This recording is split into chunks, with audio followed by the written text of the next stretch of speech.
श्रीमद्द्रुमशण्डगिरीशाय नमः। मातः समस्तजगतामवनाय लक्ष्मी, तद्वैष्णवं पदमुपेक्ष्य वनाद्रिधाम।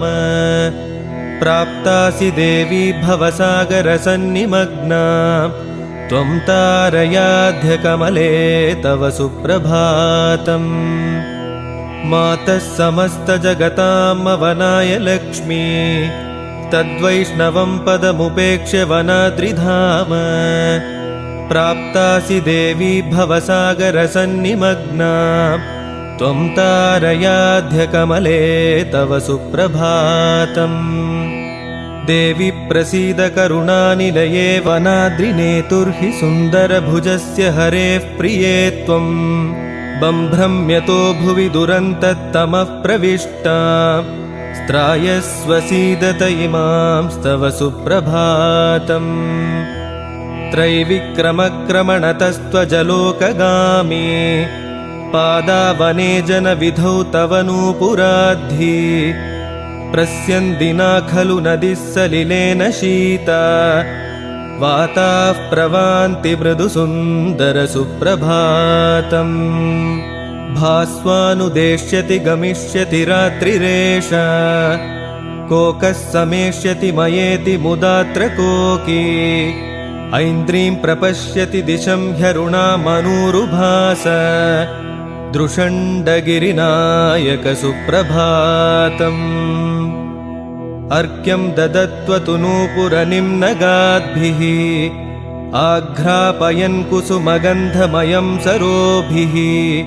यच्छन् फलान्यमृततुल्यरसानि वृक्षैः, शैलस्तनोत्यपचितिं तव सुप्रभातम्। प्रातस्त्वदीयभवनां गणपञ्चरस्था, निद्रां विहाय विहगाशु कसारिकाध्याः। द्राक्षारसालकरकादिरसान्निपीय, त्वामाह्वयन्ति सह सुन्दरसुप्रभातम्। त्वत्पादवन्दनसमागतदिव्ययोषीद्, रम्याननेन्दुरुचिभिः दिशि विस्तृतानि। किं स्वित्तमांसि वनसैरिभतामिषेण, घासांश्चरन्ति परितः तव सुप्रभातम्। देवान्यथाल्पफलदानसमुपेक्ष्य लोके, त्वामाश्रयन्ति सुधियः पुरुदं सुरेश।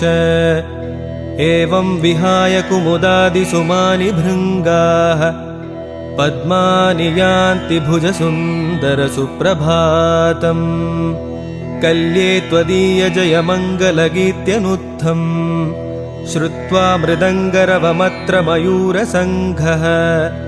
प्रावृट्पयोदनिनदं परिशङ्क्य बर्हान्, आतत्य नृत्यति रमा सख सुप्रभातम्।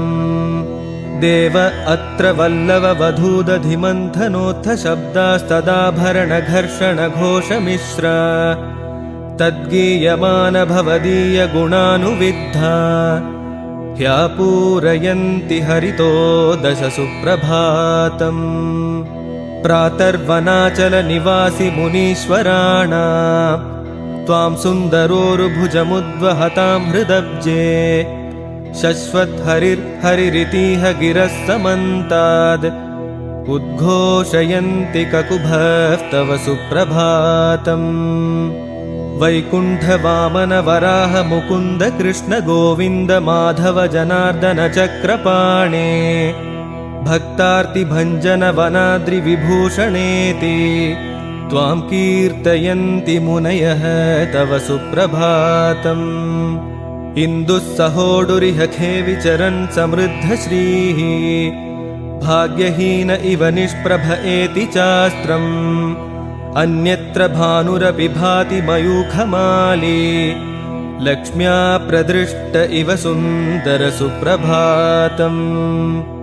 त्वत्सेवनाय वृषशैलपते गणेश षाण्मातुराब्ज भव शर्वसहस्रनेत्राः। यानैस्वकाघुशिखिहंस वृषद्विपेन्द्रैः, आयान्ति सुन्दरतनो तव सुप्रभातम्। त्वां कीर्तयन् वनगिरीश्वर नारदोऽयं वीणां प्रगृह्य सह तुम्बुरुणा समेत्य कल्याणदिव्यगुणस्वलितं त्वदीयं चित्रं चरित्रमिह गायति सुप्रभातम्। श्रीभूतयोगिमहदाह्वय भट्टनाथ गोदाशठारिकलिजित्कवयः षडेते त्वां सूरयस्तकृतिभिः खलु संस्तुवन्तः आयान्ति सुन्दरमहाभुज सुप्रभातम्। रम्भाति देववनिताः किल सुन्दराङ्ग्यो नृत्यं विधातु मनसो मघवन्निदेशात् सर्वाङ्गसुन्दर भवन्तमुपेत्य लज्जा नम्रा भवन्ति विवशास्तव सुप्रभातम्। गोदाभिसन्धिमभिपूरयितुं सशिष्यो रामानुजो मुनिवरो अत्र वनाद्रिनाथ दिव्यं कटाहशतपूरितपायसान्नम् सिक्तं घृतेन तव देत्सति सुप्रभातम्। श्रीमन्वनाचलपते गुरुवर्य एष पूराधिनाथैह ते पुरतः परार्थ्यम् स्तोत्रं हि सुन्दरभुजस्तव नामकं स्वं त्वां श्रावयन् समुपगच्छति सुप्रभातम्। यः पावने वनगिरौ तमधर्मदेवस्तप्ता तपश्चिरतरं समवैक्षत त्वां रम्यं विमानमपि कारयति स्म सोमच्छन्दाभिधं सहिनिनं सति सुप्रभातम्। निर्माययस्तव हि मण्डपगोपुरादिमास्याश्विने तव महोत्सवमप्यकार्षित् स त्वां विभूषणशतैर्मलयध्वजाख्यः पाण्ड्यो बुभूषयिषते तव सुप्रभातम्। वन्यं वनाद्रिनिलयास्तु किरातमुख्या उल्लूय नव्यमिह कङ्कुमुखं हि धान्यम् हव्यं विधाय भवते विनिवेदयन्तः शंसन्ति मङ्गलगिरः तव सुप्रभातम्। सिंहाद्रिनाथ तव शैलगुहानिवासः सिंहास्वदारितमहागजकुम्भमुक्ताः मुक्ताः तदीयरदनानुपदाः प्रकल्प्य त्वां पूजयन्ति च नमन्ति च सुप्रभातम्। देवप्रबोधसमयं तव काङ्क्षमाणाः भृत्यास्तवेक्षणकृते कपिलां सवत्साम् आदर्शमन्यदपि मङ्गलदीपिकादि नीत्वात्र सन्ति पुरतः तव सुप्रभातम्। एलालवङ्गघनसारसुसंस्कृतेन त्वद्दिव्यनूपुरनदीविमलोदकेन पूर्णान् द्विजा उपनयन्ति घटांस्तु हैमानाराधनाय तव सुन्दर सुप्रभातम्। केचित् स्तुवन्ति तव भद्रगुणान्विताळ मन्ये पठन्ति रुचिरां विरुदावलिं ते मौहूर्तिकप्पिपठिषुर्दिनशुद्धिमाराद् आयाति सुन्दरभुजाह्वय सुप्रभातम्। त्वं जानकी सहचरः किल चित्रकूटे शैले चरन् कतिचिदेव दिनान्यतृप्तः नित्यं दृषण्डगिरिरम्यतटे वसन्हि देवीभिरध्य रमसे तव सुप्रभातम्। श्रीसुन्दराह्वय तवाङ्गविभूषणाय दिव्यानि मण्डनशतानि समर्पितानि त्वद्दिव्यवर्ष्मरुचिभिः प्रविभान्यतस्ते अलङ्कारनामसफलं तव सुप्रभातम्। त्वच्छासनात्वरवरेण यतीश्वरेण संशोधितो वनगिरीन्द्रमुनिर्हि वोढुम् कैङ्कर्य सर्वभरमत्र तु तावकीनम् आयाति सद्म तव सुन्दर सुप्रभातम्।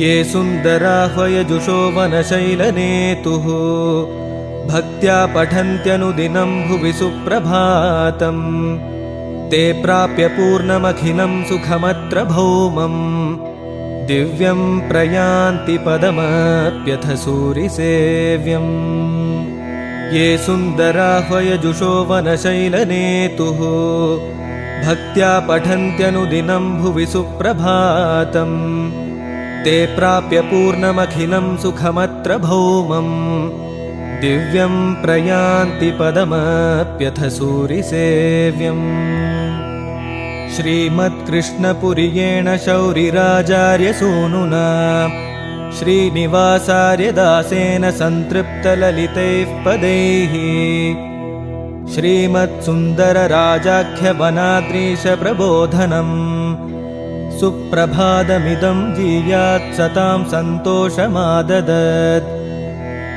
वनशैलपते गिरिवप्रलसन्नवनीरदनीलतनोऽसुभग अपराधशतैर्भरितं त्वरितं शरणागतवत्सल पाहि विभो प्रभया विलसन् स्वतनु प्रभुवा जनतानयनोत्सवमातनुषे तव पादयुगं नमतां सकलं पुरुषेऽभिमतं बहुलं सततम् वनशैलपते गिरिवप्रलसन्नवनीरदनीलतनोऽसुभग अपराधशतैर्भरितं त्वरितं शरणागतवत्सल पाहि विभो प्रभया विलसन् स्वतनु प्रभुवा जनतानयनोत्सवमातनुषे तव पादयुगं नमतां सकलं पुरुषेऽभिमतं बहुलं सततम् इह दिङ्मुखपञ्चमुखप्रमुखाखिललेखवरानतपादयुग कमलायतलोचन भो कृपया परिपालय मां वनशैलपते अयि सुन्दरते पदसञ्चरणं प्रयतात् वनशैलतटात् रुचिरात् अपरं न परं प्रयतं सुभगं पदमस्ति भुवीति विभाति विभो कृपया भुवनं सृजतो विविधं जठरे दधतस्तत उद्गिरतः इदमुद्धरतस्त्वटतः क्रमतो रिपुतो हरतो भवतो न परः सदा सुन्दराह्वं परेशं रमेशं वनाद्रेरतीशं स्मरेयं स्मरेयम् सदाम्भोरुहाभं तदीयाङ्घ्रियुग्मं सुरेशादिवन्द्यं नमेयं नमेयम् संसारवारान्निधौ सन्निमग्नं त्वत्पादभक्त्या विहीनं निहीनम् श्रीसुन्दराह्वा प्रभो तारयैनं प्रेक्षस्व दृष्ट्या प्रसीद प्रसीद वनगिरिपतये नमो नमस्ते त्रिभुवनमोहन भो नमो नमस्ते करधृतपवये नमो नमस्ते विमलगुणाम्बुनिधे नमो नमस्ते वनगिरिपतये नमो नमस्ते त्रिभुवनमोहन भो नमो नमस्ते करधृतपवये नमो नमस्ते विमलगुणाम्बुनिधे नमो नमस्ते वनशैलपते लौन्यादभवतस्तुतिसाहसे प्रवृत्तं दोषभूयिष्ठं मर्ष्येधाह दयानिधे यन्नूपुरप्रभवगाङ्गजलप्रवाहो गङ्गाजलादपि पवित्रतमः पुनाति सर्वां हि दक्षिणदिशं वनशैलनाथ तत्त्वत्पादाब्जयुगलं शरणं प्रपद्ये यन्नूपुरप्रभवगाङ्गजलप्रवाहो गङ्गाजलादपि पवित्रतमः पुनाति सर्वां हि दक्षिणदिशं वनशैलनाथ तत्त्वत्पादाब्जयुगलं शरणं प्रपद्ये यत्स्पर्शतो मुनिवधूः पृथिवीच्च पूते यत्पूजनादजमुखाः पदमापुरग्र्यम् यत्रार्पितः हि कुसुमं हरमूर्ध्नि दृष्टं तत्सुन्दराङ्घ्रियुगलं शरणं प्रपद्ये रेखारथाङ्गसरसीरुहकल्पवृक्षशङ्खध्वजादिवरचिह्नविभूषितं यत् ते वक्तिनिस्समनिरङ्कुशभूतिमत्तां तत्सुन्दराङ्घ्रियुगलं शरणं प्रपद्ये व्यासादयो हि भवसागरतारणाय दिव्यं त्वदङ्घ्रियुगलं तरिमामनन्ति त्वं चाप्यकिञ्चन जनस्य गतिं ह्यलोच तत्सुन्दराङ्घ्रियुगलं शरणं प्रपद्ये वाञ्छन्ति अनन्यशरणाधरणं स्वमूर्ध्ना गोप्यश्च चकामविवशाः कुचयोर्युगेन क्षुद्रप्रयोजनपरामनसा च यस्य तत्सुन्दराङ्घ्रियुगलं शरणं प्रपद्ये श्रीमन्नभीष्टवरदाखिललोकसेव्य भक्तार्तिभञ्जनवनाद्रिपते वरेण्य श्रीसुन्दराह्वय रमारमणामरेश मां पाहि तेयचरणैव चरणं प्रपद्ये श्रीमन्नभीष्टवरदाखिललोकसेव्य भक्तार्तिभञ्जनवनाद्रिपते वरेण्य श्रीसुन्दराह्वय रमारमणामरेश मां पाहि तेयचरणैव चरणं प्रपद्ये द्रुमषण्डगिरीशस्य प्रपत्तिः पठिता विभो विदध्यात्तत्पदाम्भोजनिविष्टमनसः सदा कल्याणसुन्दरो बाहुवल्या संश्लिष्टमूर्तये परमस्वामिने भीष्टदायिने तेस्तु मङ्गलम् कल्याणसुन्दरो बाहुवल्या संश्लिष्टमूर्तये परमस्वामिने भीष्टदायिने तेस्तु मङ्गलम् नानातरुलताकीर्णे वृक्षण्डशिलोच्चये नूपुरह्रादिनी तीरे कृतवासाय मङ्गलम् मलयध्वजमण्डूकधर्मदेवादिभिः पुरा साक्षात्कृताय देवाय सुन्दराह्वाय मङ्गलम् परङ्कुशकलिध्वंसि भट्टनाथादिसुरिभिः षड्भिः स्तुताय देवाय अलङ्कारायास्तु मङ्गलम् सौन्दर्यसम्पदा सर्वमोहनं कुर्वते भुवि मङ्गलानां मङ्गलाय सुन्दराह्वाय मङ्गलम् सोमच्छन्दाह्वयं दिव्यं विमानमथितस्थुषे दाशुषे सर्वभोगानां सम्पन्नायास्तु मङ्गलम् रमया धरया चापि तरुषण्डाद्रिसानुषु कृतलीलाविहाराय शृङ्गारायास्तु मङ्गलम् रामानुजमुनीन्द्रेण रम्यजामातृयोगिना अन्यैश्च पूर्वैः आचार्यैः सत्कृतायास्तु मङ्गलम् श्रीमत्सुन्दरराजाख्यवनाद्रीशस्य मङ्गलम् रचितं श्रीनिवासेन भूयात् सर्वशुभप्रदम्।